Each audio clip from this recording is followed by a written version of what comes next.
Eh bien, salut tout le monde, c'est Aflex, j'espère que vous allez bien. En tout cas, moi, ça va super. Aujourd'hui, on se retrouve pour une nouvelle vidéo. Je sais pas du tout quand je la sortirai. Je pense que je vais la sortir direct, en vrai de vrai. Mais au moment où je poste cette vidéo, en fait, ça fait super longtemps que j'ai pas lâché de vidéo sur cette deuxième chaîne. Je crois que ça fait environ 3 mois, 4 mois, bref. Dans tous les cas, j'ai fait une autre vidéo, en fait, où j'explique un peu mon absence. Mais pour vous la faire court, en gros, j'avais pas trop le temps, j'avais beaucoup de choses à gérer. Parce qu'à côté de YouTube, en fait, je fais beaucoup de choses. Du coup, c'était assez compliqué pour moi de garder le rythme. Mais cette fois, pour le coup, je pense que je suis vraiment de retour. Je vais essayer de vraiment garder ce rythme-là, justement, sur cette deuxième chaîne. Et au passage, je sais pas du tout combien de vues fera cette vidéo. Je sais pas combien de personnes, en fait, regarderont et tout. Mais je tiens à te remercier, frérot. Toi qui es en train de regarder cette vidéo, merci de me donner de la force encore après tout ce temps. Vraiment, voilà, ça fait plaisir et merci à ceux qui seront entre guillemets fidèles. Mais du coup, aujourd'hui, on va clairement parler de Taikei parce que, il y a pas longtemps, en fait, il a été condamné du coup à sa dernière peine de prison, étant donné qu'en fait, il a été condamné pour le vrai meurtre qu'il a fait lui-même, c'est-à-dire qu'en fait, le premier meurtre pour lequel il avait été condamné, c'était pas vraiment lui qui l'avait commis, mais bref. Mais du coup, voilà, on va en parler aujourd'hui parce que je pense que c'est assez intéressant quand même d'en parler peut-être une dernière fois. Alors, avant de commencer cette vidéo, juste, si tu veux acheter des chaînes de rappeurs, enfin des pendentifs, donc que ce soit des pendentifs au bloc, des pendentifs OTF, bref, tout ça, n'hésite pas à aller sur le lien en description. Donc, il y a une bijouterie en fait qui s'appelle Finest Gems qui en produit en fait des équivalentes vraiment stylées pour le coup, super propres. Moi-même, j'en ai dans ma chambre, c'est vraiment stylé à voir, je trouve. Donc voilà, ils font des chaînes Lil Baby, donc des chaînes 4PF, des chaînes EXO, donc de The Weeknd, des trucs de Metro Boomin, enfin bref, ils font plein de trucs super stylés, et surtout, ils font les chaînes O-Block et OTF. Moi, je trouve ça incroyable. Donc frérot, si tu veux en acheter, fonce sur le lien en description, c'est mortel. Et puis voilà, moi c'est tout ce que j'ai à dire. Mais du coup, bon, pour parler de Taikei, ça va être assez bref. Je pense que je vais pas en parler non plus pendant une éternité, mais en fait, je vois ça comme vraiment la fin, en fait, la conclusion de toute son histoire. Et je me suis dit qu'il fallait vraiment que je vous fasse une vidéo parce qu'en vrai de vrai, c'est particulièrement triste. Et je vois beaucoup de gens en fait parler de ce genre d'affaires, vous savez, des rappeurs qui vont en prison, des rappeurs qui finissent par se faire tuer, qui meurent de la drogue, bref, il y a beaucoup ça aux US. Et en fait, la manière dont les gens en parlent, notamment sur Twitter ou des réseaux comme ça, je trouve que c'est très réducteur, même si bien sûr, c'est des dingueries hein, qu'ils font, hein, genre y a pas à dire. Mais en fait, je trouve que c'est trop réducteur. Pour moi, en fait, si vous voulez, c'est vraiment des histoires qui sont très compliquées à comprendre. C'est des modes de vie qu'on peut pas réellement comprendre tant qu'on les a pas vécus, ou du moins qu'on n'a pas vraiment vu, je pense, je sais pas, ça de nos yeux, entre guillemets, parce que tant que t'as pas vraiment grandi dans la rue, vraiment aux US, hein, je parle, tu peux pas vraiment comprendre, je pense, à quel point c'est sûrement une addiction, c'est sûrement très très compliqué d'en sortir. C'est même perçu un peu comme une religion, je pense, au niveau des gangs, vous voyez. Donc c'est voilà. Moi, les gens en fait qui parlent des rappeurs juste comme des handicapés, même si bien sûr qu'il y a des trucs cons, il y a des trucs vraiment très graves et tout. Moi, je suis pas de cet avis-là. Pour moi, c'est vraiment quelque chose juste de trop compliqué à comprendre pour nous. Et c'est trop facile de juger comme ça. Mais du coup, au moment où je tourne cette vidéo, Taikei, ça y est, c'est terminé. Bon, en vérité, c'était déjà terminé depuis longtemps. Mais ça y est, c'est fini. Il vient de prendre 80 ans de prison. Sachant qu'à la base, en fait, il avait déjà pris 55 ans de prison. Donc du coup, ça fait un total de 135 ans de prison. Pour le coup, dans tous les cas, Taikei, c'était clair et net qu'on le reverrait plus jamais de sa vie. Hein, c'est fini. Taikei ne ressortira plus jamais. Il ne goûtera plus la vie, en fait, tout simplement banale. Et d'ailleurs, Taikei, moi j'en ai souvent parlé avec des potes à moi ou même des gens de manière générale.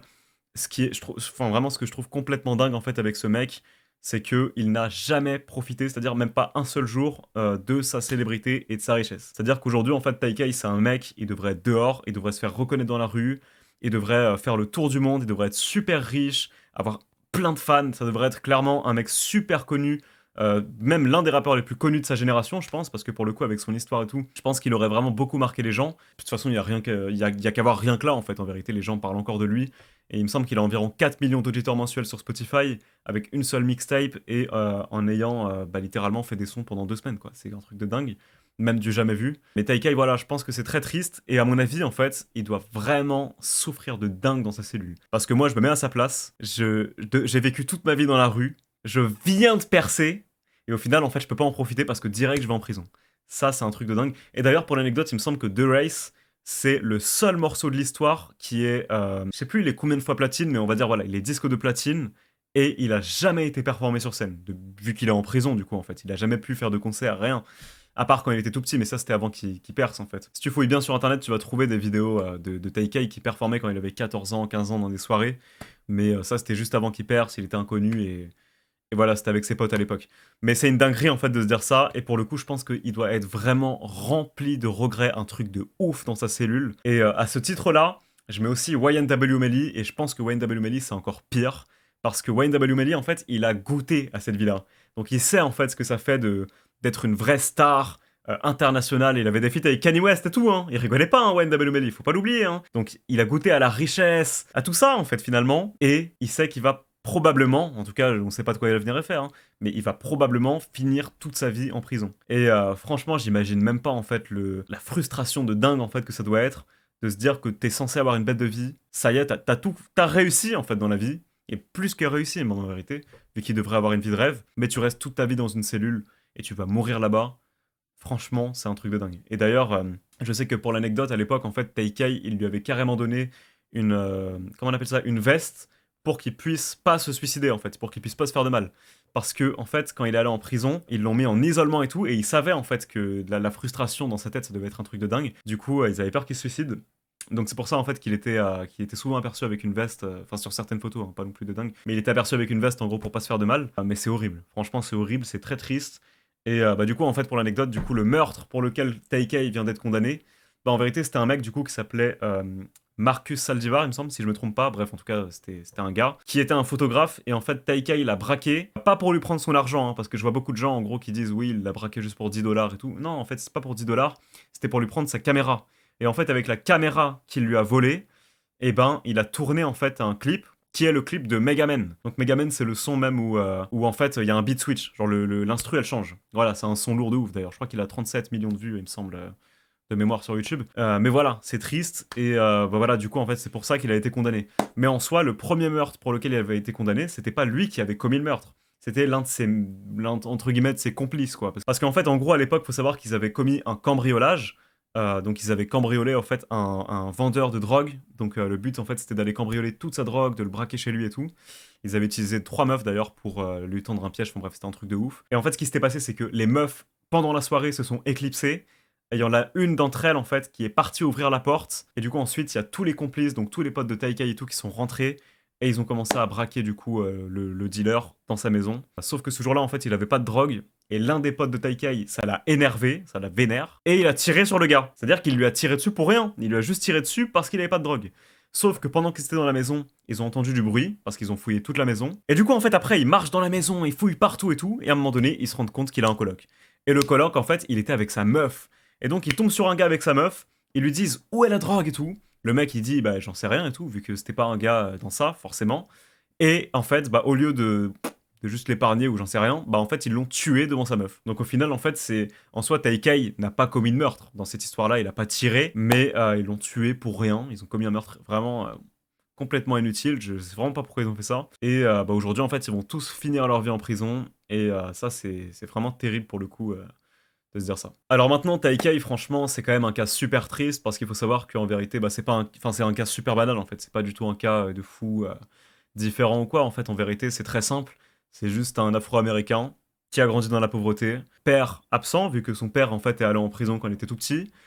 Sa mère était dans un gang. Donc voilà, ta daronne est dans un gang. Comment tu veux bien grandir? Et en fait, son daron, en gros, ce qui s'était passé à l'époque, c'est que il était parti en prison et quand il est revenu en prison, en fait, il battait toute la famille, enfin, il était super violent. Du coup, en fait, Taikei a été complètement émancipé avec sa sœur, donc sa grande sœur. Et en fait, il vivait dans la rue, donc il dormait dans des escaliers et tout. Puis ensuite, en fait, ils sont partis dans des familles d'accueil. Et Taikei s'est mis à vendre de la drogue et tout. Et c'est comme ça, en fait, vraiment qu'il a commencé à s'impliquer en fait dans la rue. Donc il me semble qu'il avait environ 11 ans ou 12 ans à cet âge-là. Il était très très jeune. Et il faut savoir que vraiment, avant qu'il parte dans la rue, c'était un gars qui se faisait énormément frappé chez lui, c'était quelqu'un qui était très très violenté, et voilà, il a eu une enfance très très triste, donc voilà, bien sûr, ça n'excuse pas le meurtre, hein, ça excuse pas du tout de tuer quelqu'un comme ça, surtout juste pour une caméra, enfin c'est un truc de ouf, mais en vérité, je pense qu'on peut pas vraiment comprendre ça, encore une fois, je pense que c'est des troubles en fait psychologiques qui sont très compliqués à comprendre, que les gens en fait de la rue ont, en vérité c'est...